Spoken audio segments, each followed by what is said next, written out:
Okay, guys, let's check out a couple of Nezumi watches here. We have a couple of pretty cool variants here, but they're also the same. They're very similar in their overall design.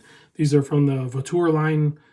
I know I'm not saying that right. It's basically French for car, automobile, because these are race-inspired, car-inspired watch designs. We're going to start with the more expensive 10-year anniversary limited edition. There's a few different colorways, but this thing is phenomenal, but it comes at a price. So let's talk about that real quick. It is $1,449. So it's up there, but you guys got to know that they are super limited. Like I said, there's a few different colorways, and it is a mechanical movement rather than the Meca-Quartz that are found in most of their other models. So this one actually houses the Sellita SW510, which is a no-date 3 sub-dial register chronograph. So it's easy to wind. It's actually fairly quiet in its winding function. And then, of course, the chronograph hand will also sweep. It is a 4 hertz movement, beating at 28,800 vibrations per hour. The size on this thing is near the same size as the Meca-Quartz ones.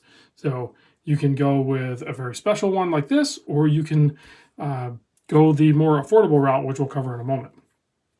So the case width is basically 40 millimeter. It's like 40.2, but it's 40 mil. The lug to lug is 47. You can see this one comes with a really nice Jubilee style bracelet, but they work good on leather too. I would personally rock this one on this bracelet, no problem. So 47 lug to lug, which you have these nice twisted Lyre lugs. The thickness, including the boxed and double dome sapphire crystal, is 14.5 millimeter. So, but you got to remember, like almost 2 millimeter of that is that sapphire crystal. So it's really not overly thick, all things considered for a mechanical chronograph. Lug width 20 mil. This bracelet does taper down to 18, and you have a milled center portion here with a stamped outer for micro adjust. Very clean. I'm actually clearly a big fan of this clasp system. It just works. I don't have any problem with this clasp system whatsoever. It's a 50-meter water resist on this guy. It is a standard push-pull crown. And we can zoom in, take a closer look at this one before we move on to the Meca-Quartz. So there you go. This is obviously the two-tone blue colorway with those ivory, kind of off-white ivory sub-registers there and some branding there. Also has like this metal, it's hard for me to point without this thing here. So you have this metal ring here. I really do like that feature in a lot of watches. I don't know why. It's just one thing that checks my boxes. And then you have this aluminum tachymeter ring here, also indicated up here, clearly identified 10th anniversary tachymeter. Very cool. Signed crown, case back. There you go. Also signed 10th anniversary, limited edition, hand wound, all of that good stuff. So it was their 10th anniversary actually in 2021, if I'm not mistaken. So there's still a few of these lingering about, essentially, is what it comes down to. Let's pop this on wrist real quick, and then I'll show you the much more affordable at only $337 Meca-Quartz, which looks very similar. Now, this one has much more weight. Part of that is going to be the bracelet, but also the heft of the extra stainless steel and the mechanical movement. It feels more substantial, therefore feeling more quality-ish. You know, sometimes weight is related with quality.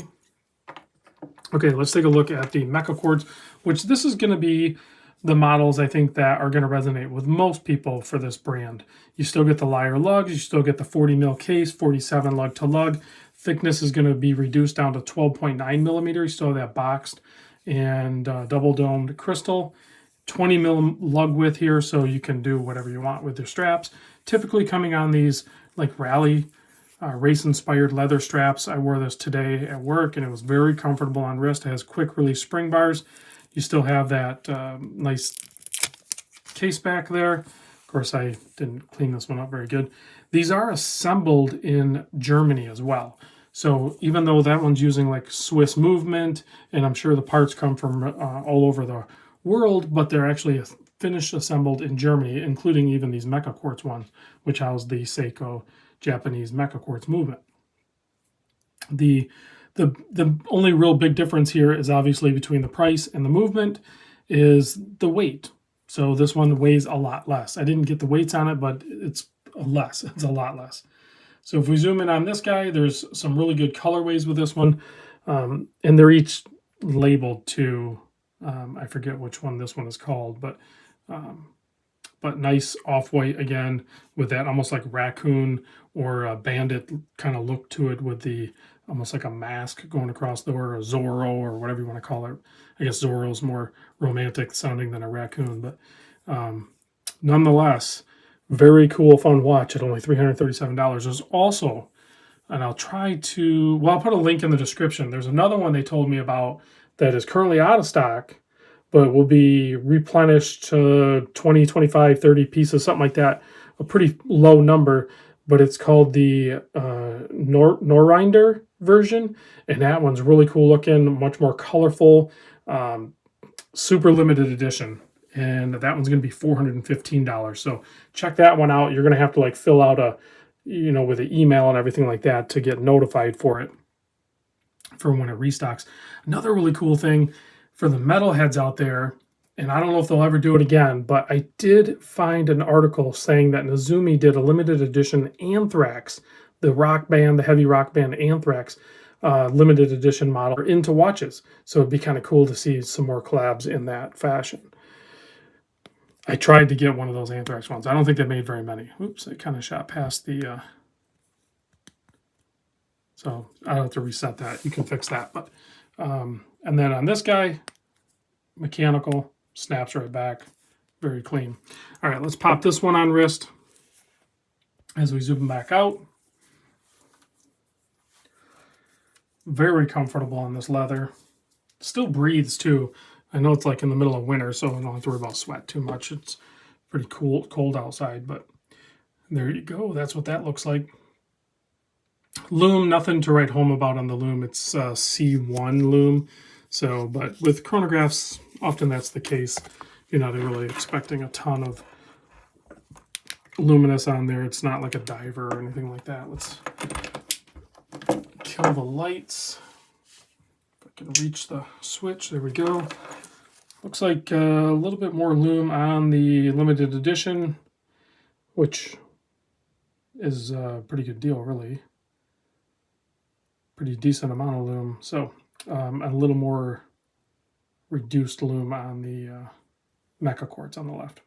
All right, guys, thanks for watching, and I'll catch you on the next video.